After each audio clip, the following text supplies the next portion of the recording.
Voilà, bonsoir les amis. Eh bien, je vous propose aujourd'hui une vidéo plutôt culturelle sur donc un aspect, un trait typique des Français, un aspect culturel lié à un domaine en particulier, c'est celui de l'argent.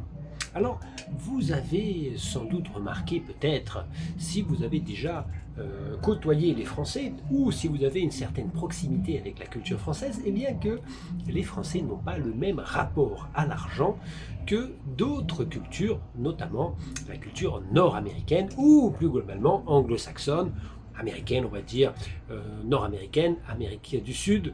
Ce sont des approches qui peuvent être un peu similaires.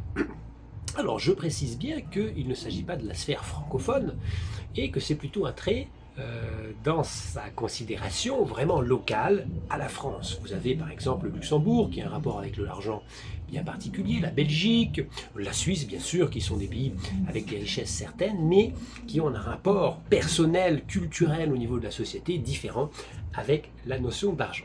Dans tous les cas, il faut bien considérer que en France, l'argent est plutôt un sujet tabou.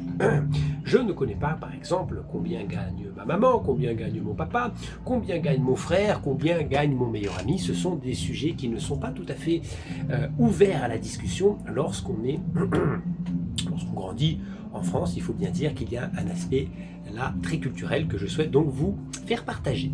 Alors, il y a un impact. Pourquoi on regarde ça aujourd'hui ensemble? Eh bien, parce qu'il y a un impact linguistique dans cette particularité culturelle. Nous n'allons pas utiliser la même façon de dire les choses si on s'adresse à un Français ou si on s'adresse à une autre personne de notre nationalité lorsqu'on évoque le sujet tabou donc de l'argent. Alors, comment ça se concrétise? Eh bien, par exemple, je vais vous raconter ce qui s'est produit il y a quelques jours. Je faisais un cours avec des élèves et nous étudions un artisan dans sa boutique qui produit des chaussures. C'est un bottier et voilà qu'il produit des chaussures sur mesure de qualité, de chaussures haut de gamme. Et un client rentre dans la boutique. Eh bien, ce client, visiblement, il avait de l'argent. Belle voiture, il arrive propre, élégant, de beaux habits, etc. Cette façon de dire, de présenter les choses, il faut éviter de le faire en français. On ne va pas dire que ce client a de l'argent. Pardon. On va plutôt dire, on va formuler les choses un petit peu différemment. On va paraphraser. On va dire, parce que ça pourrait être mal interprété, on ne va pas dire qu'il a de l'argent, on va dire qu'il a un niveau de vie confortable. Il a un niveau de vie confortable. Il a un pouvoir d'achat important. On voit qu'il a un pouvoir d'achat. On voit que c'était un monsieur avec un train de vie confortable, intéressant.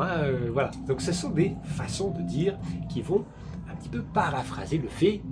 Ça va rester la même chose. Il a de l'argent, ce monsieur, mais on ne va pas dire ça. Pourquoi on ne va pas dire ça? Eh bien parce qu'il y a quand même une connotation négative en français autour de l'argent. On pourrait même dire que les Français sont parfois suspicieux concernant la richesse personnelle. Donc on ne va pas dire que quelqu'un a de l'argent. On va éviter de le dire, Il a un niveau de vie agréable, confortable, il a un train de vie confortable, il a un pouvoir d'achat intéressant. Voilà. Donc ce monsieur, vous voyez, il a un pouvoir d'achat intéressant, on voit qu'il a des beaux vêtements, donc on sait qu'il a une capacité de débourser un montant conséquent par rapport à un achat de qualité. Par exemple, un retraité, on peut dire qu'il a un niveau de vie intéressant, il a fait sa carrière, il a une belle retraite, donc il peut avoir un train de vie confortable, avoir des activités, se faire plaisir, et voilà. Donc, c'est la même idée, mais exprimée différemment. Je voulais vous faire partager donc cet aspect culturel qui, je pense, est important à savoir quand vous êtes avec des Français. Faites attention. Alors attention, je remets en perspective. Les Français, on ne va pas mettre, comme on dit, tout le monde dans le même panier. Vous avez des Français qui ont voyagé, qui ont confronté leur propre culture à celle des autres, qui ont été à l'international, qui ont travaillé dans des milieux anglophones, qui ont un rapport avec l'argent et la carrière et la question du gain différents. Mais de manière générale, encore, je pense, ça il faut bien le dire, que dans la culture française, on évite d'être très frontal avec cette question de monnaie, d'argent, de rémunération, etc. Évitez de parler frontalement de ce sujet. toujours trouver des petites paraphrases. Alors, est-ce que ça va au niveau... dans ta vie, ça va, tu arrives quand même à vivre confortablement? On ne demande pas combien tu gagnes. Le français aura du mal de le dire.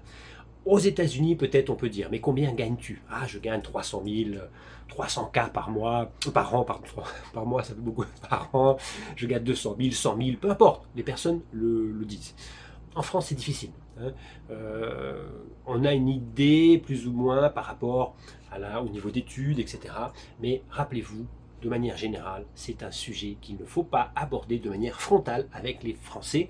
Dans tous les cas, mon conseil personnel, c'est plutôt aller plutôt du général pour éventuellement, avec la réponse que vous allez voir dans votre échange avec le ou la française, ou les Français avec qui vous allez discuter, réduisez un maximum ensuite pour essayer de voir s'il y a une ouverture. Ça va dans votre vie? Vous vous sentez pas de difficulté? Vous arrivez quand même à joindre les deux bouts? Oui, oui, pas de souci, pas de problème. Ah oui, et votre travail, ça va? Vous êtes content quand même de votre situation? Oui, ça va, très bien, oui, c'est bien, en ce moment, ça va. Et au niveau rémunération, ça va? Vous êtes content? Oui, oui, non, franchement, oui, c'est bien. Et puis, honnêtement, là, j'ai gagné 15%. Ah, intéressant. Ah oui, 15%, oui, donc ça va être intéressant si eh bien, tu fais plus de 100 000 euros par an. Ah bah oui, oui, moi j'arrive un peu plus, voilà. Et on arrive, là, vous voyez, on tâte.